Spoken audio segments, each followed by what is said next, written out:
You're the owner of a small business, which means you're also the tech guy, and HR, and personal assistant, and head honcho, and intern. You could use another pair of hands, like the experts you'll find at Verizon Small Business Days, April 21st through 27th. Get a free tech check, special deals, and more. Call 1-800-483-4428 or visit verizon.com/smallbusiness to book your appointment. Verizon Business.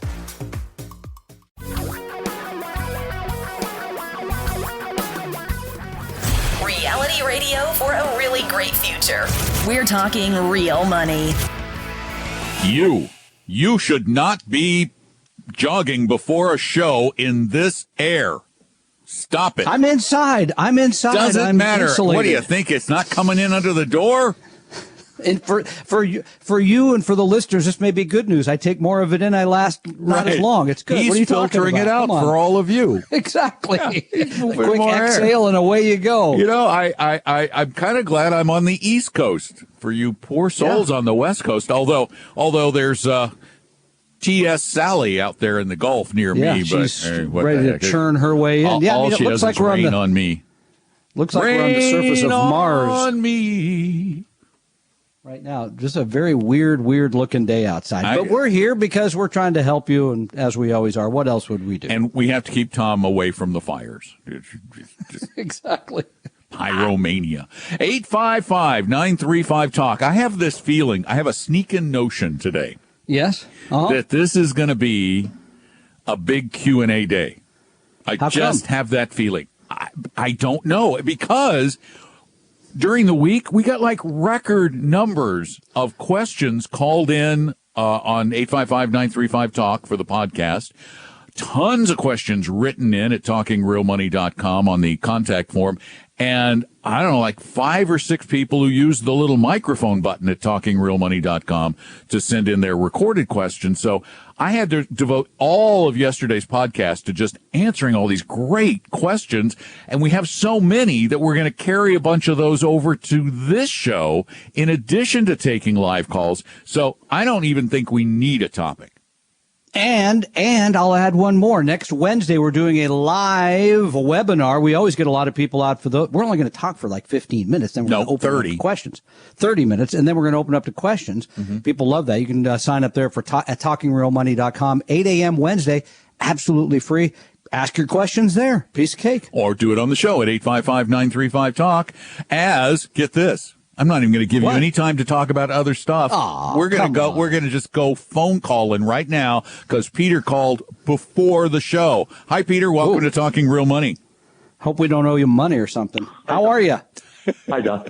Okay. I know you guys use dimensional funds, and my big toss-up or comparison is if I went with a 60-40 dimensional funds the way you guys would suggest versus let's say a Vanguard, an S&P for 60%, and whatever would be an appropriate bond, 60-40.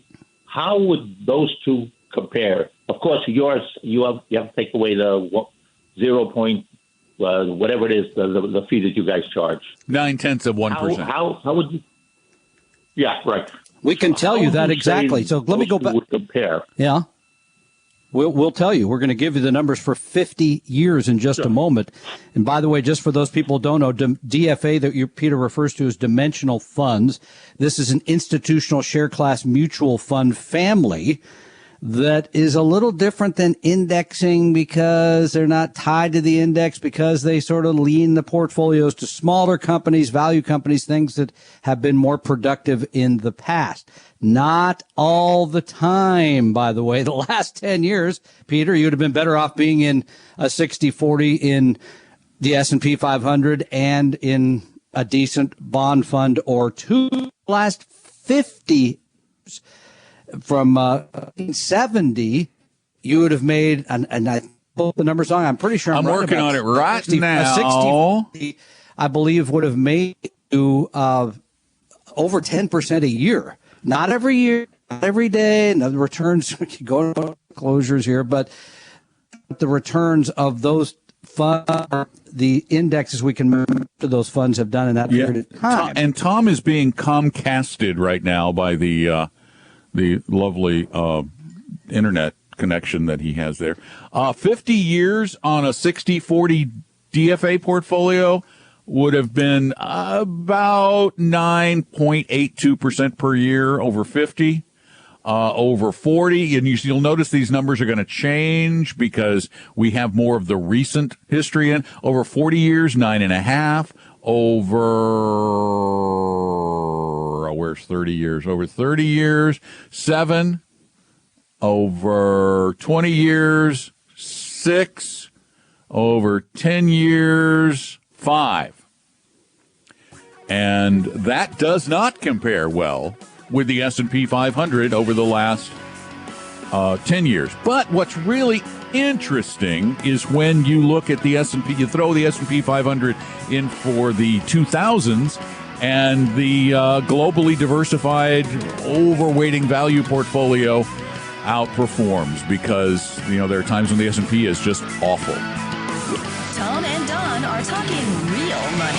At Vestory, we want to help everyone reach the best financial future. That's why we offer free meetings with our advisors with no obligation and no sales pitch. Set up yours today at Vestory.com or call 800-386-3004. For your real life and real future, Tom and Don are talking real money.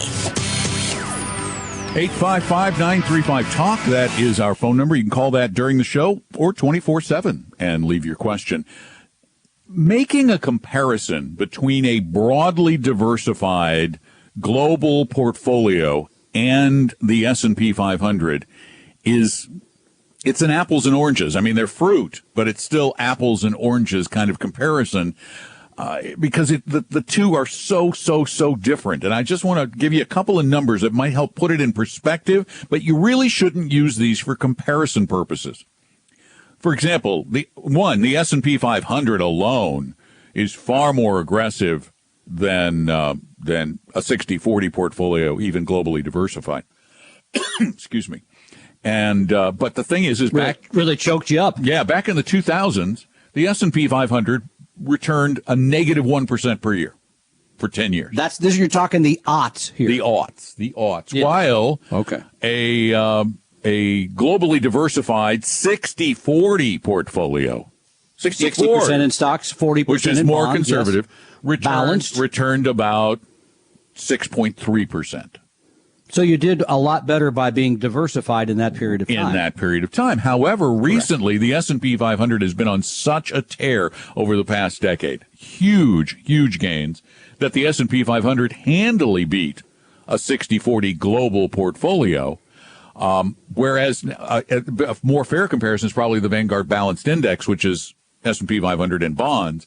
But even it did over the past 10 years, that index has returned almost 10% with a standard deviation. And this is one of the more important parts that people don't take into account.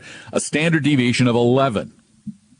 How much things are moving up and down. That's volatility. From the middle. That's perceived risk.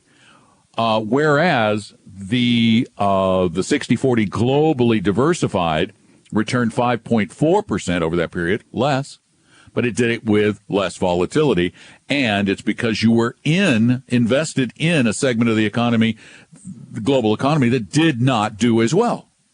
And before we go back to the phones, another thing to consider around all of this, if I were investing today, would you be buying something that's gone up dramatically the last 10 years or something that hasn't gone up as much?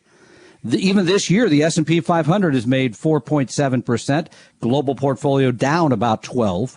Mm-hmm. So you really would be wanting to buy the things that are out of favor generally, right? And not buying the things that have had a huge run. Doesn't mean that there's going to be any change in leadership, if you will, for the next 10 years, but that's how I would build my portfolio. Right, but we don't believe in trying to pick the right one. Nope. You just always are in that total diversification, correct. Which means you don't do as well in times that are great for the S&P 500 and bad for international. But what you end up getting over time is a nice, average, relatively more stable, or at least it has been relatively more stable portfolio. Right? I put it all in Tesla. I'm up 300%. Easy. Yeah, but you had a bad week last week. A couple bad weeks. Oh, man. How did they not make the S&P 500? That was a snub. Somebody is looking for Elon there. Yeah. 855-935-TALK. Call anytime. We want to help you deal with money better. And Andy, you're up next. Welcome to Talking Real Money. Hi, Andy. Hi there. So I have kind of maybe a strange question, maybe not. I'm 54 years old, almost 55, and I've been a pharmacist for about 30 years. But I'm looking ahead at maybe a career change in the next few years.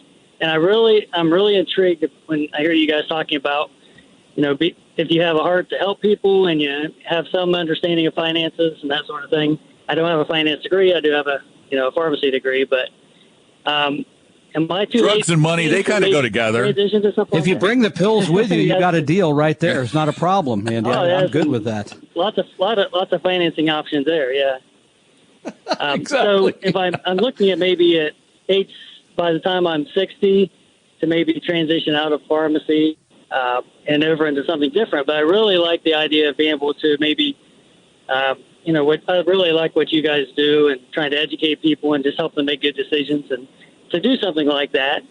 But I wasn't sure really what the steps were to do that. And, would I be better off? Is it kind of late in the game to be doing that, or what your thoughts are? Hey, it's never too late to try something new, in my opinion. I've tried more new things in my life than I can count. Some have worked. Some haven't. Exactly. Here's what I would do in right now. I would go online and take the coursework. Just take the coursework for the CFP. You can do that. How about the Series 65? Well, but he's be sponsored for that.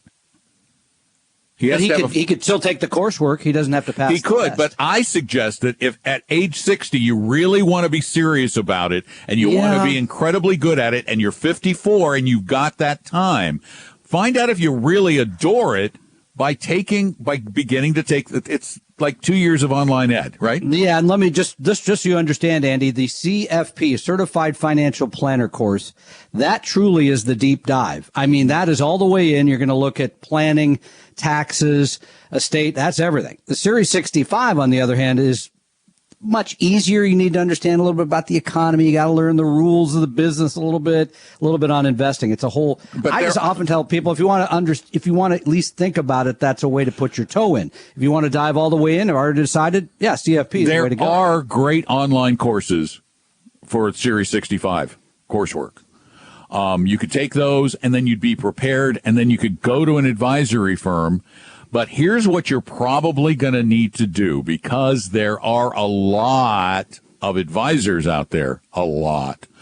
Most of them bad, most of them just awful, but some of them occasionally get religion and they decide to go into this fee-only business. But the fee-only business, not just about the money either. Yeah, the fee-only business is actually can afford to be a little bit more picky.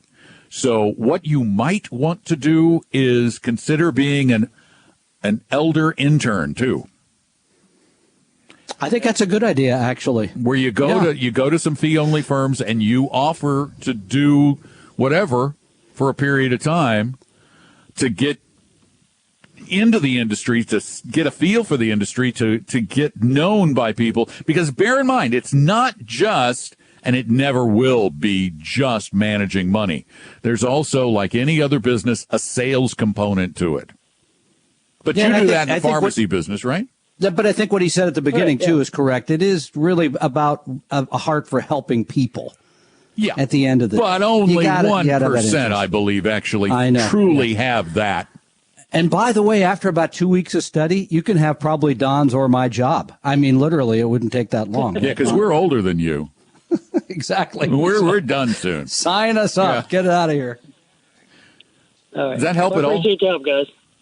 All right. Well, good luck to you. All right. Thanks so much. All right, and by the way, of course, the best training in the world is, of course, just continuing to listen to this show. Whoa. Oh, I do that every day. I've been trying to catch up on all the podcasts. Oh. He's going to be another every podcast listener. I can feel it. What is it now? What did we? I told keep what the number was. I forget. I don't know, but I keep getting notes from people going, I've listened to all of your podcasts. I listen to everyone. Really? I mean, I have. And I live with two people here that I haven't listened to one yet. So, what is it with family? My kids go, yeah, Dad, if I listen to you, I just fall asleep. 855-935-TALK. Give us a call. Tom and Don are talking real money. If you're sick of your self-interested financial advisor and are looking for a 100% fiduciary low-fee investment advisor, call my firm Vestory at 800-386-3004 or visit us at vestory.com. Your guides to a really great financial future. Tom and Don are talking real money. I talked to the producer, by the way. What? We Who's have the Andy in producer? here by next. I'm the They can have Andy producer. in here by next week. You Next did weekend, not he's talk in. to me. Okay. I'm the That sounded producer.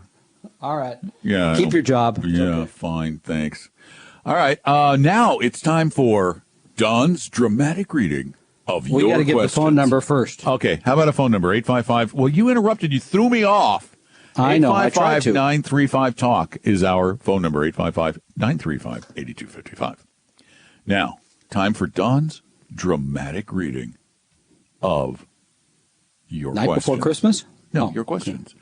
These are sent in via talkingrealmoney.com on the contact form. You can type them up. You Yeah. can also record them. If It's you're shy and you don't want to cool. record them, you don't want to be on the show, or you could type them anyway. And then or you you could if- chat. If you type them, you get Don's dramatic reading of your question. Okay. I want to hear it. The subject, Fidelity Zero Index Funds. Zero is Is that like the capitalized. drink? No. My work 401k is with Fidelity. I am in the process of transferring the money to Fidelity's brokerage link, which allows for more choices for my investments. I would like to get your opinion on Fidelity's Zero, all capitalized, index funds, which have 0% in fees. Specifically, the Fidelity Zero Large Cap Index Fund, Finlix, F-N-I-L-X, Finlix. Look it up yourself if you don't believe us. Sure. Versus Fidelity 500 Index Fund, FXAIX, and Fidelity Zero International Index Fund, FZILX, versus Fidelity International Index Fund, FSPSX. Thank you for your All right. time. I'm not done yet. Oh, pardon I'm me. a longtime listener to the podcast as well as Sound Investing with Paul Merriman. Whoa. And recommend it to all my friends and family. Keep up the great work. Your show makes a huge difference in people's lives. That's a lot of information there in one question. But at the end of the day, you may remember, it's been a couple of years now, Fidelity introduced a new brand of index mutual funds where they charge nothing. There's no expense ratio. People forget that when you put the money into a mutual fund, there's a cost to that. You don't see it because it's money that just comes out of your account. I think they do it daily now. But anyway, they're charging you. You don't see it. But in this case, zero. Seems like a pretty good deal. Yeah. Except I haven't looked up all of them, but I did look up the Fidelity Zero International Index, the FZILX. And it's curious. It's supposed to be a total market index. Yet, its average annual return for 1 year, because it doesn't have more than that, is 4.28%. That's its 1 year return. Mm-hmm. Now, curiously... That's through the end of 19? No, that's for 1 calendar year. Ah, okay. Got it. 1 calendar year. The 1 calendar year for FSPSX, and I'm trying to understand where these differences come from, is, let me double check and make sure I'm right. Yeah, this makes no sense. Is 2.5%. I don't understand why they're so different when they're supposed to be indexes. The Fidelity Zero Index is an emulator, and that may account for the difference. It doesn't hold all the stocks in the index. For example, the Fidelity International Index holds 6,700 stocks, while the Fidelity Zero International Index holds 2,000, 2,100. Yeah, something like that. Okay, so that's a very important difference, right? In other words, one holds lot more securities again here. Make sure I'm right. Then the like one has only 1/3 of the securities of the other. So that's a bit problematic. Well, it just confuses me a little bit. I got to tell you, even though it underperformed, if you're going to be at Fidelity, I would still probably have, because the difference in fees is so small. I think you're going to better duplicate the index by having the FSPSX and all of the others that aren't the zeros, because they're cheap anyway. Tom and Don are talking real money. Did you know I wrote a book? Yeah, about 10 years ago, I wrote a book about investing. Financial Physics, with an F, How Money and Investing Really Work. It's a short read. It's a really easy read because, well, as you know, investing is way too easy to be this complicated. And it's been on sale for a long time at Amazon. I updated it in 2018 to a new version. But if you don't want to buy it, you can go buy it at Amazon. It's $10. But if you don't want to buy it, if you want it free, well, you can get it free two ways. One, you can get a PDF copy by going to talkingrealmoney.com/free. talkingrealmoney.com/free. If you don't put in the /free, you can't find it. The other way is if you have an iDevice, like an iPhone or an iPad or a Mac, you can go get an interactive version of the book, a special edition that I made that's actually interactive, that's got videos and motion and things going on, and that's also free. Just look for Financial Physics, FYSICS, in the Apple Bookstore or Apple Books or whatever they call it now. Or go to talkingrealmoney.com/free, talkingrealmoney.com/free. And I guarantee you'll enjoy the PDF or the iBook or your money back. Check it out, talkingrealmoney.com/free.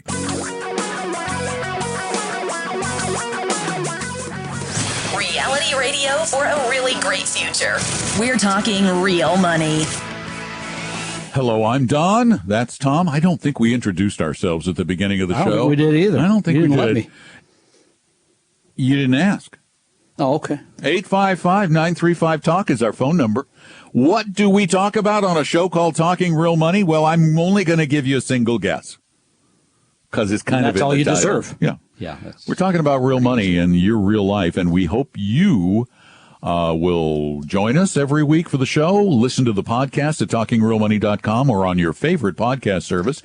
Call when you have a question. Actually, the best course of action is call before you do something. You can reject our advice, but at least the odds are good in this world that we are going to keep you from getting ripped off if you call before you do something. Don't let anybody pressure you into signing a document to invest your money until you've checked it out, until you've vetted it very carefully. And you can do that by giving us a call. 855-935-TALK, 855-935-8255, as David did. David, welcome to Talking Real Money. Hey, David. How you doing? Hello? Good. What's up? There's two subjects I got into. One was brought to my attention. I have a will. The will is that everything goes from me. If I die, it goes to my wife, and if my wife comes to me, and if we both die, it goes to my daughter down the line. Now, we were told. You see, now you found out that if there's a will, there's a way. Yeah. So I'm supposed to do the funny stuff here, but okay, very good. He laughs at his own jokes. You got to like that. Go ahead. Yeah. Oh, she's laughing. My wife Good. Laughing. That's... So, see? What we got was someone said, what we should have is a trust, not a will. Does that make sense? Yes. Maybe. But no, it makes sense. They said that. It might make sense in your estate or not. I do not know. It depends. A lot depends on the complexity of the estate. And the amount of money. Yeah. The probate costs. Yeah. I mean, remember, today, if you do nothing at the federal level, you're basically not, well, okay, pardon me. If your estate is worth more than $11 million, then you should probably have a trust because you may face federal estate taxes if it's greater than $11 million. Yeah, you definitely need a lawyer over $11 million, yeah. Yeah, and in the great state of Washington, that amount only is down to $2 million. So if your estate, including real estate, is worth more than $2 million, it might make sense to have a trust. Again, that's still, even that would be gray. We're not lawyers, so please don't call if you're a lawyer and tell me we're wrong. Yeah, and here's the thing, David. You went to an attorney, I assume, to draw this will up, correct? Yes. Did that attorney look at your situation and determine that this was the best course of action for you, because in some cases it is. It's less expensive initially. It was our first will. It's actually a number of years ago, and that even concept even crossed our mind, and they didn't mention it. Okay, then you might at this point, since it's an older will, one, your assets have probably changed some. You really should, as you get closer to the end, review it every several years. The rule of thumb is about 5. Okay. So you might want to go find a good elder law attorney and just ask them for an hour meeting to review your situation and see what they think the best course of action is and why. I can give you another question on one thing. Oh. I can tell you on this, what I have all together is less than $2 million. Everything, property, everything. But I don't know if that's a big deal or not a big deal. But and what's the beneficiary situation? Here's another thing that can complicate it. To whom is the money going to go? Let's say you died right now. You just dropped dead. You going to give it to that woman who laughed behind you? Yes. Okay, and it's all going to go to her? That's wise. Yes. Well, she's right there. You better say yes. Yeah. What else are you going to say? If both of you went down, to whom would it go? My daughter. And that's it? There's nobody else? Well, that's my daughter. Then the next after her is my grandson. He This is easy breezy. Yeah, easy. You don't have another family. I got to tell you, cetera, this just cetera. doesn't sound. I'm again. Disclaimer: we're not attorneys. But I've gone through the process. I've talked to a lot of attorneys over the years. Used to have them on as guests all the time. I got to tell you, you have something so simple that your will is probably still good the way it's drawn up. I would still have it reviewed if it's been longer than 5 years. But I think you don't need to be too terribly concerned, David.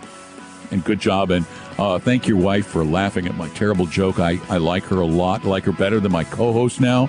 Just wanted to let her know. That's not a high standard either. It really isn't. 855-935-TALK is our phone number. Why do you think we're an entire country apart? We're really, literally, an entire country apart. Tom and Don are talking real money. At Vestory, we want to help everyone reach the best financial future. That's why we offer free meetings with our advisors with no obligation and no sales pitch. Set up yours today at Vestory.com or call 800-386-3004. For your real life and real future, Tom and Don are talking real money. We're just going to record the segments during the break and turn them into another podcast. Thank you, Stacey, for recommending that. We were talking about cooking. We were sharing. We were swapping home recipes during the. That's how sad it's gotten. Frankly, that is where we are. Wait. Who is the chief cook at your house? Most of the time, yeah. Who's the chief cook at my house? You. Yeah. There you go. Yeah. We're pathetic. I'm not picking on my wife. She's not what she likes doing. I know. And by the way, the best cook in the house. Man, I think my daughter's now better than me. Oh yeah, well Aria is really she's time on it. She's like the queen of experimentation now. Yeah, she figured out how to make Chick-fil-A chicken. I know. That was pretty. The key to that, by the way, is is the pickle juice. Pickle juice. So yeah, pickled. What? Anyway, yes, it's. Who knew? 855-935-TALK. Would you call a talk show that talked about food during the breaks? No, of course not. But Pam did. Hey, Pam, welcome to Talking Real Money. So I am 66. I'm self-employed, and I have a health savings account that I've been throwing money in as much as I can because that was a tax-deductible contribution. And I've been paying on a long-term care policy since I was 50, and this is one of those odd policies that you pay for 20 years, and then you don't have to pay anymore, and it keeps covering you. I don't think they offer them anymore. They don't? No way. They don't? They almost went bankrupt with those. Yes. No, they didn't. Well, I hope to help them go bankrupt. Actually, I hope never to need the policy. I hope I've paid for it for 20 years and that I never am in the situation I need it. But I come from a very long-lived background, my grandmother living till 97 and my mother to 88 and dying of complications of smoking. So I have to figure I'm going to be around for a while. My question is, while I've been self-employed, I've been putting money in a health savings account, and I now have lots of money in it, and I just got the brilliant idea, maybe I can pay for the premiums on the long-term care policy with the health savings account. Is that possible? Oh, what a great question. And I've never actually had the question, but I know the answer. And the answer is, you said you were 64. Is that correct? 66. I'm 66. 66. Perfect. Because if you're between 61 and 70, you can use $4,220 of your HSA every year. This was the 2019 number, but I think it's still accurate. It's pretty close to that. And use that to pay premiums. Okay. $4,200 a year. So you get a tax break on your premiums. God, love it. Yeah, would I still get the tax break if I'm paying for them out of a tax-advantaged account that I'd already... Oh, wow, I can deduct it twice. They'll figure that out and get rid of it pretty soon. But, yeah, if I... Okay, well, you can deduct your contribution to the HSA, and then you can use the HSA money tax-free to pay the premium. Yes. Okay. But you can't deduct the premium from your income tax after that because at not the $4,220, but you see, the thresholds on healthcare deductions are increasing all the time, so it's probably a better deal to pay the premium tax free than get the deduction. Okay, that sounds. And by the way, once you hit 71, when does your policy pay up? By the way. I bought it just before I turned 50, so it actually pays off right before I turn 70. So, perfect. Perfect. Well, I had a good advisor. I had a good insurance planner who has since retired, but I was thrilled. She said, let's get you in this account right now because they're getting rid of it in another 3 months. It won't be available. Now, just one quick question. Ask your insurance, whoever your current insurance agent is, just make sure it's a tax qualified. It sounds like it is. Just make sure it's a tax qualified plan. That's the key words. Ask them if it's tax qualified. Okay? Okay, sounds good, and I appreciate your help on this. Yeah, I got lucky with my HSA, too, because I did find a place that will invest it in basically it's in the stock market rather than sitting there doing nothing. And since I was not needing to take any money out of it, it's gone up a lot faster than it would have with the interest rates we've had recently. Good for you. Yeah, that's nicely smart. done. Most people ignore that. Thanks for the call, Pam. So we appreciate it. 855-935-TALK. Call us. 855-935-8255. Kim, you're up. Welcome to Talking Real Money. Well, thanks. I'm here in Seattle, Washington, and my understanding is that there's something called a CIR, which is a committed, intimate relationship. So one of your previous callers mentioned that when he dies, it goes to his wife, etc. What I've been concerned about is that so I die, goes to my husband, but then he hooks up with someone else. And so then, it happens. I know. I hadn't thought of that. I'm laughing because I went, wow, you're thinking of stuff. Okay, and he's here laughing, saying because he's good looking, so of course it's going to happen, whatever. So then my kids are probably going to lose their inheritance because he doesn't do paperwork. And so, okay. All right, then stop. Hold on. Then in this gentleman's case, or in whoever, then what he should do in his will, if he believes that is a possibility, or she believes that's a possibility with his will, then name multiple beneficiaries in the will to split, so that the assets are split among them. And if that is truly a concern, then a trust probably does make more sense in that case. Yes. Okay, so that's what I said I want my stuff to go into a trust, and then supposedly the kids are supposed to take care of him, hopefully, but then if he does something crazy like get remarried or something, that money would still be safe for the kids. Yep, that will take care of it. That will take care of it. I mean, I've had family members do that, and it's very effective. It makes sure everybody gets the share that the parents intended them to get. Control beyond the grave. Yeah, that's what a trust does. I know. Okay. All right. Thanks. Love your program. Thank you, ma'am. Take care. Yeah, committed intimate relationships in Washington are Washington's version of common law marriage. In some states, it's the same thing. In some places, it's called a common law marriage. It just means. And how long do you have to be in that here? I forget how many years. It's nebulous, if I remember correctly. It's like 2 to 3. Really, it's intent. Okay. It's intent. Is it a committed, long-term, continuous, did you buy property together, that kind of stuff relationship? But yeah, I think it's 2 or 3 years, somewhere in there. That's what it is most places. Yeah, if you think you're going to have those kinds of problems, then talk to your elder law attorney, your estate planning attorney, and go through those. I'm not even going to get into it. You've got to trust those set up for the kids. I do. And all of that. It's complicated. Yeah, it is. Sure. Whereas, it's not that I don't trust people.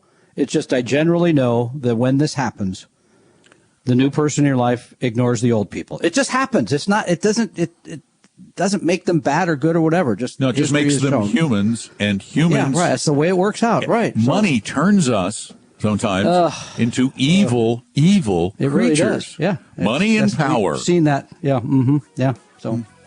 And you see it all the time in the world. Just look around. Indeed. Open a newspaper. Oh no! All I can see today is smoke and red. No kidding. The whole West Coast. I'm telling you. It's raining every day here. We couldn't have a fire if we wanted to. You go outside, try to burn something, it just goes. Tom and Don are talking real money. If you're sick of your self-interested financial advisor and are looking for a 100% fiduciary low-fee investment advisor, call my firm Vestory at 800-386-3004 or visit us at vestory.com. Your guides to a really great financial future. Tom and Don are talking real money. And managing your money and investing properly aren't that hard when you understand the science behind it, which is why we're teaching a class called The New Science of Retirement Investing, coming Wednesday the 16th, early in the morning, 8:30 a.m. Pacific time, and you can sign up for it for free right now at TalkingRealMoney.com, TalkingRealMoney.com. We hope you realize that the information provided on Talking Real Money is for educational and hopefully enjoyable purposes only. Providing personalized financial planning or investing advice takes time, so please consult with a really good fee-only fiduciary investment, tax, or legal advisor. We know a good one. Investing must always involve risk. In other words, you can and probably will lose money at times. Also, as much as you want it, no one can accurately, consistently predict the future. So past performance doesn't tell you a darn thing about what the future will bring. Unlike many other programs that say something similar, Talking Real Money is not trying to get you to buy or sell any financial products or securities. Instead, the program is provided as a public service by Vestory, a fee-only registered investment advisor. Thanks for listening, and please visit TalkingRealMoney.com for more information and disclosures. That's a wrap.